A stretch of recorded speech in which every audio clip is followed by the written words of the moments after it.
Hello everyone. Yes, विशेषण का ये टॉपिक हमने लास्ट वीडियो में हाफ किया था। अब हम आगे रीड करेंगे। परिमाणवाचक तथा संख्यावाचक विशेषणों में अंतर। देखो, नाम से ही पता चल रहा है। परिमाण माप तोल, संख्या गिनती। इसे हम ऐसे भी लिख सकते हैं, विशेषण शब्दों का प्रयोग जब किसी ऐसी वस्तु के साथ किया जाता है जिन्हें गिना नहीं जा सकता अपितु तोला या मापा जाता है।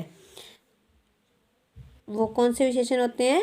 परिमाणवाचक विशेषण कहलाते हैं। पर जब ये गिनी जाने योग्य वस्तुओं के साथ प्रयोग किए जाते हैं तो ये संख्यावाचक विशेषण कहलाते हैं। नेक्स्ट हमारा है सर्वनाम और सार्वनामिक विशेषणों में अंतर। सर्वनाम शब्द जब कभी कभी विशेषण का कार्य करते हैं, अर्थात जब ये संज्ञा के स्थान पर नहीं बल्कि संज्ञा के साथ प्रयोग किए जाते हैं, तब ये सार्वनामिक विशेषण कहलाते हैं। या हम ऐसे भी लिख सकते हैं, जो शब्द संज्ञा के स्थान पर आते हैं वे शब्द सर्वनाम कहलाते हैं, और जो शब्द संज्ञा के साथ विशेषण का कार्य करते हैं वे सार्वनामिक विशेषण कहलाते हैं।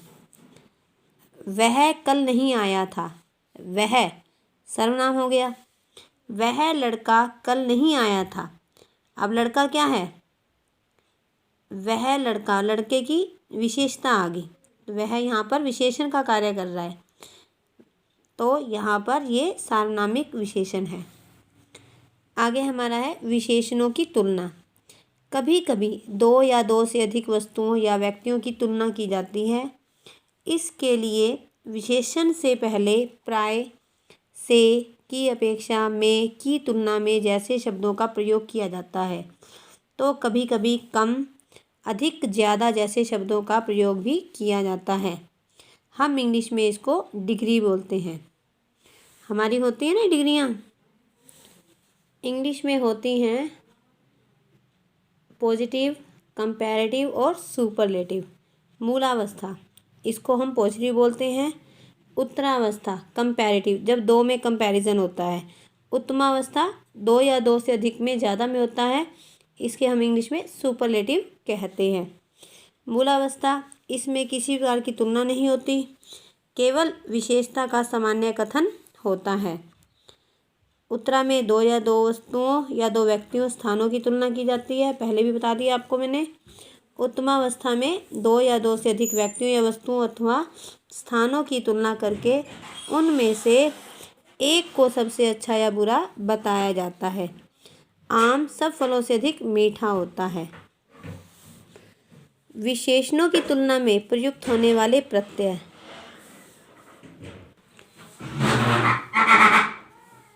उत्तरावस्था में तर तथा उत्तमावस्था में तम प्रत्यय जोड़ दिया जाता है। जैसे शब्द है श्रेष्ठ, श्रेष्ठतर, श्रेष्ठतम, अधिक, अधिकतर, अधिकतम। कुछ शब्द मूल रूप में ही विशेषण होते हैं और कुछ विशेषण शब्दों की रचना निम्नलिखित प्रकार से की जाती है, संज्ञा से, सर्वनाम से, क्रिया से और अवयव से।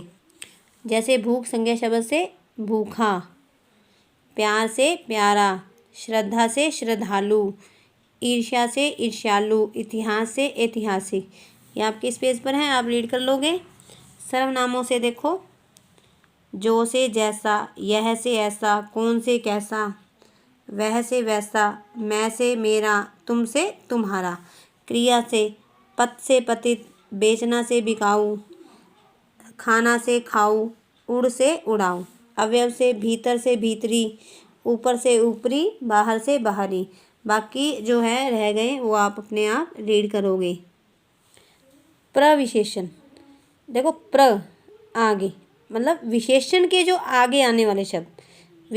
प्र का मतलब होता है आगे। कभी कभी कुछ शब्द विशेषणों की भी विशेषता बताते हैं। जैसे वह काफ़ी मोटा है, मोटा विशेषता है वह की, लेकिन मोटा की भी विशेषता है काफ़ी। रमा बहुत सुंदर है, सुंदर विशेषण है, लेकिन बहुत जो है उसकी और विशेषता है। अन्य उदाहरण है इसके, मैंने बहुत बड़ा सांप देखा। बिल्ली सबसे चालाक पशु है। आओ फिर से हम लेसन को दोहराएं। संज्ञा या सर्वनाम की विशेषता बताने वाले शब्दों को विशेषण कहते हैं। विशेष्य विशेषण शब्दों के साथ प्रयुक्त संज्ञा या सर्वनाम को कहते हैं।